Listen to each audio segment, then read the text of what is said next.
పార్టీలో కష్టపడే ఉన్నత పదవులు, పార్టీ కోసం కష్టపడే వారిలో స్థానిక సంస్థ ఎన్నికల్లో పోటీ చేసే అవకాశం ఇస్తాము. కష్టపడే పని చేసిన నాయకులకి పార్టీ పదవులు రాబోయే స్థానిక సంస్థ ఎన్నికల్లో పోటీ చేసే అవకాశం ఇస్తామని కావలి ఎమ్మెల్యే కావ్య కృష్ణారెడ్డి శనివారం పేర్కొన్నారు. స్థానిక ఎమ్మెల్యే కార్యాలయంలో తెలుగుదేశం మండల నూతన కమిటీని ప్రకటించారు. కావలి నియోజకవర్గ నూతన కమిటీలు కావలి పట్టణ అధ్యక్షులు గొత్తికొండ కిషోర్ బాబు, కావలి పట్టణ ప్రధాన కార్యదర్శి జ్యోతి బాబురావు, కావలి రూరల్ మండలం అధ్యక్షులు ఆవుల రామకృష్ణ, కావలి రూరల్ మండలం ప్రధాన కార్యదర్శి ఉప్పాల వెంకట్రావు, అల్లూరు మండలం అధ్యక్షులు బండి శ్రీనివాసులరెడ్డి, అల్లూరు మండల ప్రధాన కార్యదర్శి అంబాటి రాజేంద్ర, అల్లూరు పట్టణ అధ్యక్షులు రామ్శెట్టి కృష్ణ చైతన్య, అల్లూరు పట్టణ ప్రధాన కార్యదర్శి గార్గాల రమణయ్య, బొగోలు మండలం అధ్యక్షులు మాలేపట్టి నాగేశ్వరరావు, బొగోలు మండల ప్రధాన కార్యదర్శి ఏలంపల్లి సుధీరు, దగదత్తి మండలం అధ్యక్షుడు అల్లం హనుమంతరావు, దగదత్తి మండల ప్రధాన కార్యదర్శి వించం కొండప్పనాయుడు.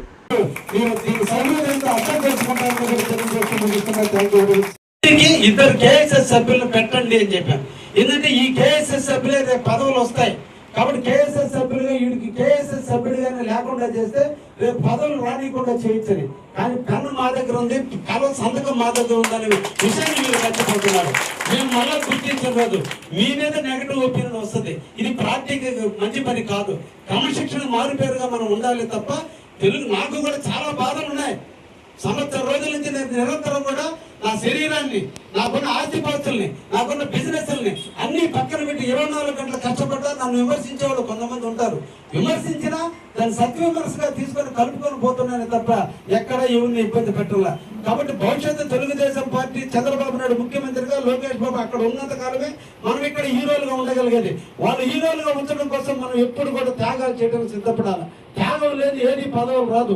ఈరోజు నేను కాలాన్ని త్యాగం చేశా, ధనాన్ని త్యాగం చేశా, నా శరీరాన్ని త్యాగం చేస్తేనే నేను నాయకుడికి నిలవగలిగేది.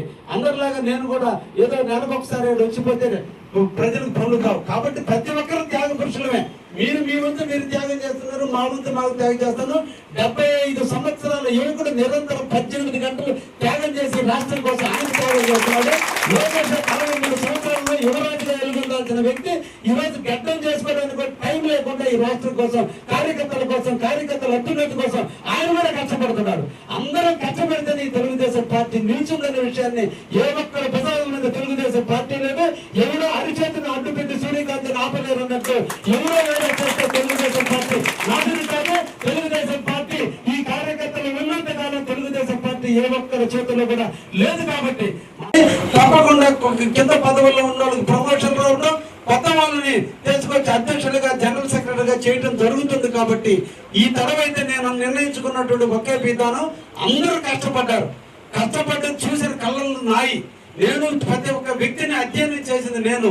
ఎవరు ఎమ్మెల్యే ఎలక్షన్లో ఎలా కష్టపడ్డారో చూసింది నేను. కాబట్టి ఎవరి స్థాయికి తగ్గట్టు బాధలు దిగమింగికొని కూడా కష్టపడి ఉన్నారు. కాబట్టి ఇప్పుడు మనం అందరం కూడా అధ్యక్షులు, సెక్రటరీలు కావచ్చు, కమిటీలు కావచ్చు, బిఎల్ఏలు కావచ్చు, ఎక్కడో వర్క్ చేయనటువంటి వాళ్ళను, లేదంటే రాజకీయంగా దూరం అయిపోయినటువంటి వాళ్ళు, లేదంటే ఎక్కడన్నా ఇంకా కొన్ని ఇబ్బందులు ఉండి వైసీపీకి వెళ్ళిపోయినటువంటి వాళ్ళని తప్ప ఏ ఒక్క బాడీని మార్చడం లేదు. గతంలో పదవులు ఉన్న వాళ్ళందరికీ మళ్ళా యథాతథంగా పదవులు ఇవ్వబోతున్నాం అనే విషయాన్ని కూడా దయించి మీరు అందరూ కూడా అర్థం చేసుకోండి అని చెప్పి ఈ సందర్భంగా నేను తెలియజేస్తున్నాను.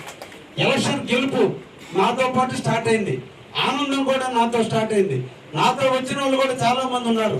నాతో పాటు కలిసి పార్టీలో చేరిన వాళ్ళు చాలా మంది ఉన్నారు.